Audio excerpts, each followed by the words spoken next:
how exactly do you get started with a podcast? Like, what are like the tips you could give to someone who was hesitating whether or not they should start a podcast, and also how to grow a podcast? I mean, a lot of it depends on what you want, and you kind of have to work back from that. If you want to be the next Joe Rogan, that's probably going to be quite difficult. And also, that's going to change a lot of the things you might do. So determine what you want.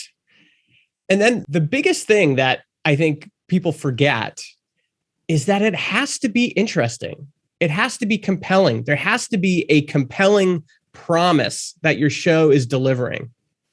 So for Joe Rogan, the compelling promise is you're going to get all of these celebrity guests, and often Joe gets them to say or do something unexpected. And that's kind of the promise of the show. I'm going to listen because I might hear somebody that like a celebrity, do or say something that's unexpected. And that promise is compelling. It's what gets people to listen, and it's what gets people to talk about the show. It has a lot of men that listen to the show.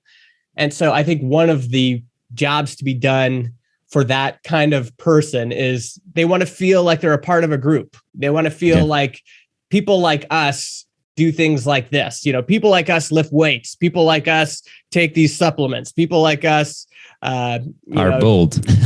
are bold or whatever. Yeah. And so there's this sense of belonging that he's created. And I think good podcasts do that. They have something compelling about them that compels people to listen. Like a new episode drops in your podcast player, and you might have 20 options to listen to. What jumps out at you? What is compelling? What episode title makes you think, oh, wow, I want to listen to that? Shows like yours can also create a sense of community. I think people don't think about that enough with podcasting. You want to create reasons for people to listen. You want to give people a reason to choose your episode first when it lands. And I think we can observe our own behavior in this way, but we could also reach out to people and ask them, hey, what was the last podcast episode you listened to and why? What stood out about it that made you listen? And really ask good questions about, what leads people to pick one episode over another. What was the last podcast you subscribed to and why? Finding out the reasons that compels people to actually do something. That's what you want to figure out, and then add more of that into your show. I do feel like distribution in any channel is also like you need to put your podcast in front of others. So have you like spotted some approaches that worked like really well? Yeah. I mean, the first thing is going to be the topic you choose and how many people are already in motion seeking out that thing. So some people just want to listen to the funniest comedy podcasts. What are they searching for? They're searching for best comedy podcasts. Or when they are with a group of friends, they're saying, hey, what comedy podcasts are you listening to? That's how recommendations work. And that's how search intent works.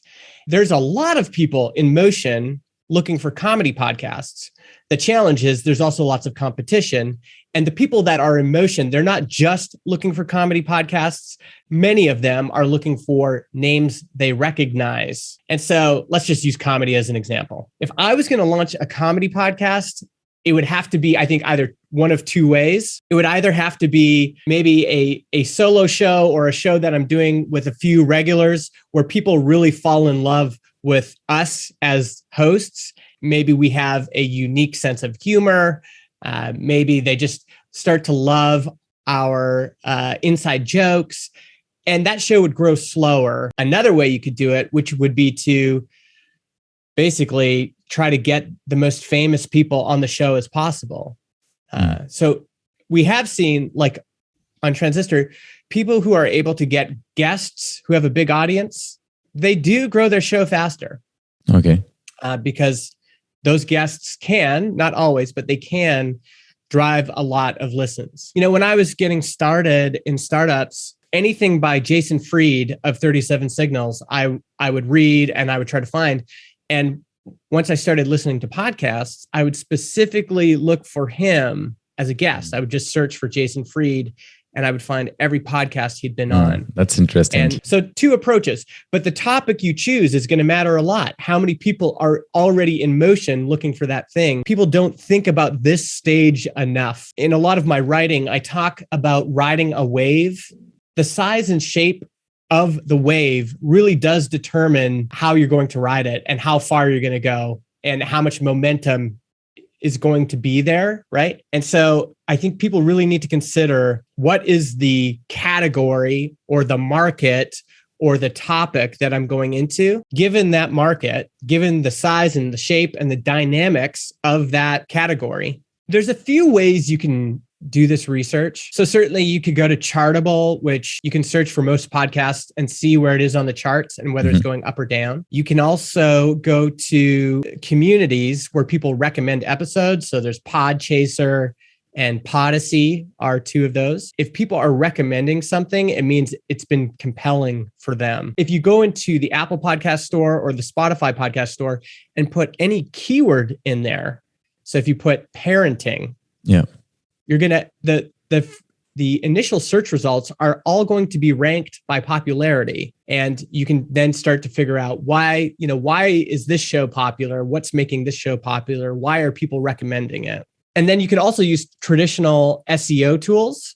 So you could use Ahrefs, and you could put in, for example, their website URL and see who's linking to them and what keywords people are using to find that website. And then there's one more I would recommend, which is SparkToro.